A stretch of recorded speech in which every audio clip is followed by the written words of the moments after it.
Have you ever wondered what really happens when our consciousness leaves the body? This question, as old as humanity itself, has always remained in the realm of metaphysics, religion, and personal belief. But what if we told you that the greatest mind of the 20th century, the man who changed our understanding of the universe, Albert Einstein, might have had his own thoughts, and perhaps even the keys to this eternal secret? Get ready, because what you're about to discover may forever change your perspective on science, spirituality, and existence itself. Einstein, a name synonymous with genius, was, it seemed, the embodiment of rational thought. His equations described the cosmos. His theories upended our understanding of time and space. He was a physicist, a devotee of empirical evidence. But behind his strict scientific facade hid a deep philosopher and thinker who was not afraid to peer beyond the visible. While most scientists of his time avoided questions about the soul or consciousness, believing them to be the domain of theology, Einstein appeared to find something deeply intriguing in these topics.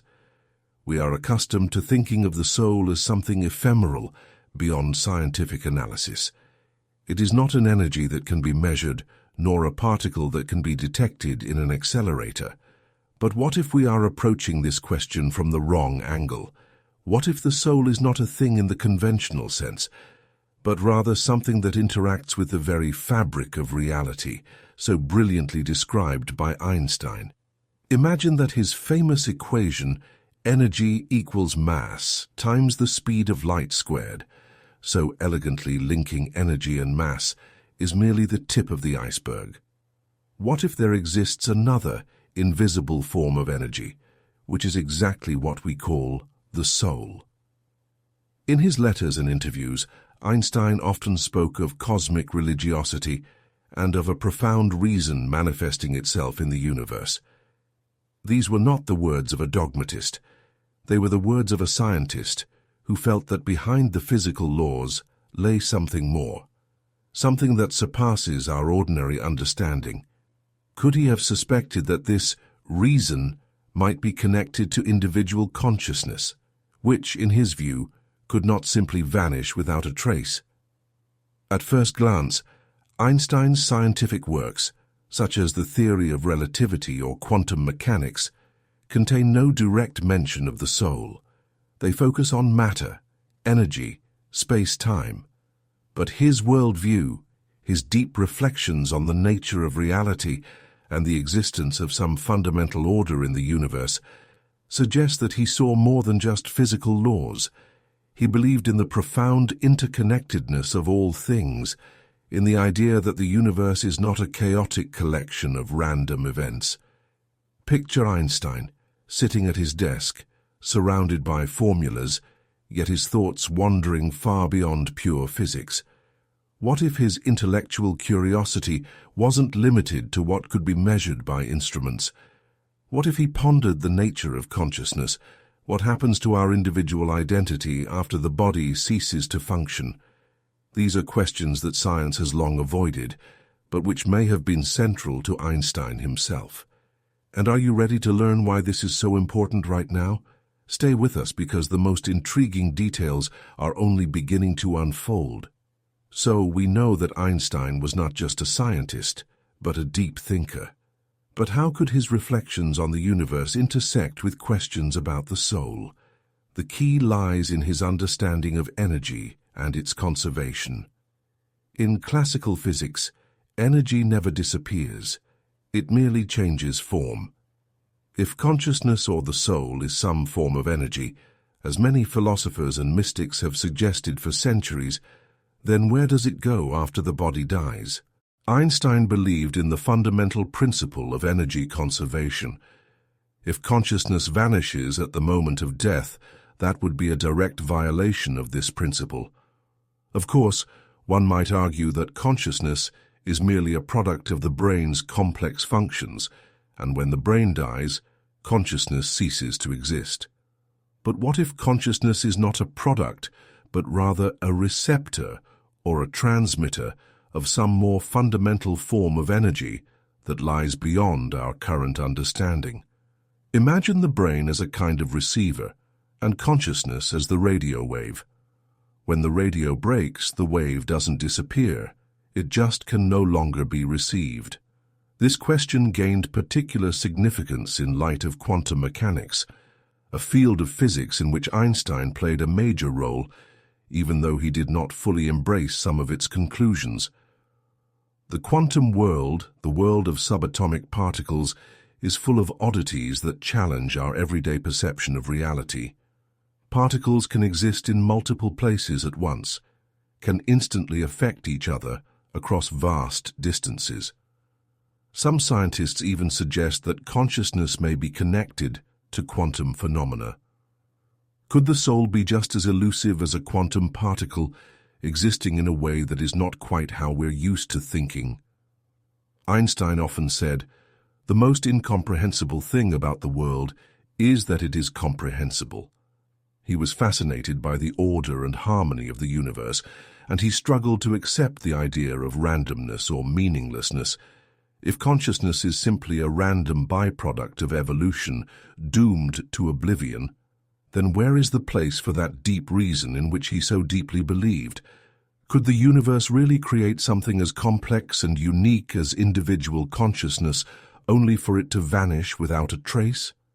His search for a unified field theory, a theory that could unify all the fundamental forces of nature, also hints at his desire for a comprehensive understanding of reality. Perhaps for Einstein, this unified theory could explain not only gravity and electromagnetism, but also something that underlies consciousness, something that is the very essence of the soul. If he had found a way to connect the physical world with what we consider metaphysical, it would have been a truly revolutionary discovery. But what if he found clues? What if his unfinished works contain hints that we simply have not been able or willing to decipher? The next section of our investigation will delve into some of the lesser-known aspects of his thoughts, which may contain those very breadcrumbs, leading to an understanding of his true views on consciousness and its fate. Prepare yourself, because we are getting closer to uncovering what Einstein may have meant by cosmic religiosity, and how this relates to the greatest mystery of human existence. Now let's delve into some perhaps lesser-known aspects of Einstein's thinking, which, oddly enough, might offer us more insight into his views on the soul than his most famous formulas. Einstein was not the kind of person who publicly proclaimed belief in invisible entities or an afterlife in the religious sense. On the contrary, he often criticized dogmatic religion. However, his own concept of cosmic religiosity is something entirely different. He once said, "My religion consists of a humble admiration of the infinitely superior spirit that reveals itself in the little that we can comprehend with our frail and feeble mind. This is not belief in a personal God, but rather a deep reverence for the order, beauty, and incredible complexity of the universe." But why did Einstein refer to this as a spirit? Could he have meant something more than just impersonal laws of physics? What if this spirit was not merely a metaphor for nature, but a hint at a fundamental, omnipresent form of consciousness that permeates all existence? Remember how Einstein struggled throughout his life with the concept of uncertainty in quantum mechanics. His famous line, "God does not play dice with the universe," was not just a saying. It was an expression of his deep belief that the universe is not a random collection of events. He believed in determinism, that everything happens according to higher principles. If the universe is deterministic and underpinned by a profound rationality, then where in that picture is there room for the ephemeral random disappearance of consciousness? Perhaps Einstein believed that individual consciousness is not merely a function of a specific brain, but rather some expression or reflection of that cosmic spirit. If this is the case, then the death of the body would not mean the end of consciousness, but merely its return to a more fundamental, non-local form.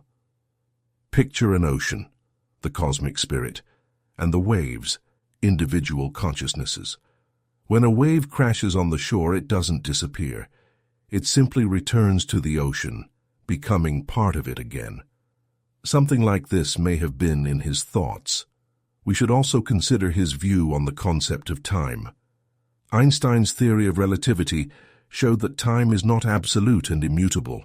For him, the past, present, and future all existed as parts of a single space-time continuum. If time is not linear in the way we perceive it, then the concept of end or disappearance of anything, including consciousness, becomes much more complex. If all moments in time exist simultaneously, then perhaps our consciousness also exists outside the linear flow of time. This suggests that Einstein might have seen death not as a termination, but as a transition, a change in state in which consciousness continues to exist, but in a different form, beyond the limitations of three-dimensional space and linear time. This is not a religious claim, but rather a consequence of deep philosophical reflection on his own scientific discoveries. But why, then, did Einstein never speak of this directly? What secrets did he take with him? We stand on the threshold of something truly monumental. Stay with us, because we are almost at the heart of it. So why did Einstein, a man unafraid to challenge the accepted views of the universe, remain so evasive on questions concerning consciousness and its fate after death? The answer may be more complex than it appears, and perhaps lies in his deep respect for the scientific method. Einstein was a firm believer in rigorous evidence, and although his intuition may have hinted at something greater, he had no empirical data that could confirm the existence of a soul or consciousness beyond the physical body. Imagine the genius's dilemma. His heart and philosophy told him one thing, but his scientific mind demanded proof that was simply unattainable at the time. Perhaps he feared that overly open speculation on these topics could undermine confidence in his foundational scientific discoveries, which already met with resistance. After all, in that era, the idea of a physicist speaking about the soul could seem absurd, even damaging to the reputation of science. He was too great to risk the distortion of his true ideas. However, if we look closely at his later works and reflections, we can find intriguing threads. For example, his concept of non-locality in quantum physics, though it developed within the work of other scientists, is closely tied to his debates about quantum entanglement. The idea that two particles can be connected in such a way that measuring the state of one instantly affects the state of the other, regardless of the distance between them, is a truly mind-bending concept. What if consciousness, or the soul, also possesses the property of non-locality? What if it isn't tied to a specific place in space-time, but exists as part of a larger, interconnected reality? This brings us back to his idea of cosmic religiosity. Einstein didn't search for God in the clouds. He looked for him in the structure of the universe. He saw order, mathematical beauty, and deep interconnection, which, in his view, could not be random. If this order extends to the nature of consciousness, then its disappearance would be just as anomalous as energy vanishing from a closed system. He simply could not accept that, based on his core beliefs about the universe. And here we arrive at one of the most intriguing questions. Did Einstein know something others could not? Perhaps his profound understanding of space-time, gravity, and the quantum world gave him a unique, intuitive sense of how consciousness might exist beyond the body. Maybe in his unfinished attempts to create a unified field theory, he was striving not only to find the laws of physics, but also the laws governing the very essence of being, including the nature of consciousness. Imagine that these scattered pieces of his thoughts, his belief in universal order, his dissatisfaction with quantum uncertainty, his concept of time as a dimension rather than a linear sequence, are all parts of one grand, unspoken theory of the soul. He couldn't articulate it in the physics language of his time, but he sensed its truth intuitively. But what if now, decades later, we finally have the tools and understanding to finish what Einstein started? What if modern science is approaching the kind of evidence he could only guess at? It's truly breathtaking, isn't it? Stay with us, because we are nearing the most important part. So, if Einstein believed in some fundamental intelligence of the universe and intuitively felt that consciousness could not simply vanish, what does that mean for us today? We stand on the threshold of a new era, where breakthroughs in neuroscience, quantum physics, and even near-death experience (NDE) research are intersecting in ways Einstein could only dream of. Modern physicists and philosophers, inspired by the ideas Einstein set forth, are beginning to seriously consider the concept of consciousness as a non-local phenomenon, the idea that consciousness may not be merely a product of the brain, but rather a manifestation or conduit of something greater, is gaining traction. Some theories, such as Penrose and Hameroff's orchestrated objective reduction, propose that consciousness arises from quantum processes within the microtubules of the brain, and that it might continue to exist as information embedded in the very fabric of space-time after clinical death.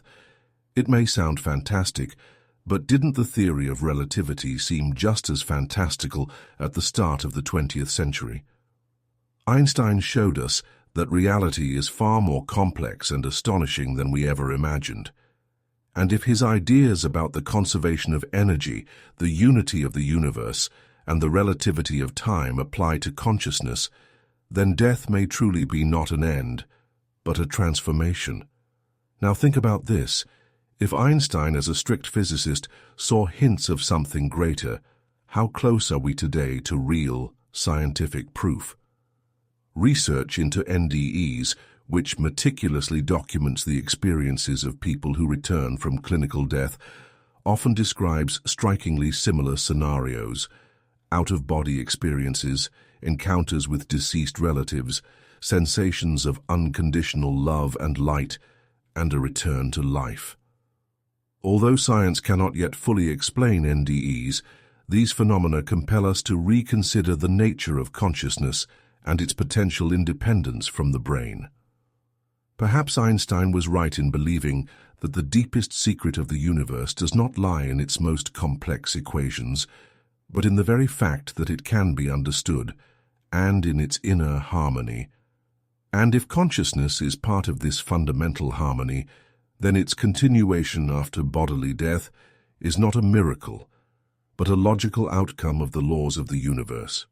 We cannot claim that Albert Einstein definitively proved the existence of the soul or life after death, but his profound philosophical reflections, his belief in the order and interconnectedness of all things, and his groundbreaking discoveries in physics provide a powerful conceptual foundation for rethinking these eternal questions. He left us a roadmap, a set of principles that may yet lead us to the most monumental scientific discovery of all time. Proof that our consciousness is more than just a biochemical reaction, something that continues beyond what we call life. This is not the end of the story. It is only the beginning of a new understanding. What do you think? Do you believe that science will one day uncover these mysteries? Your thoughts matter,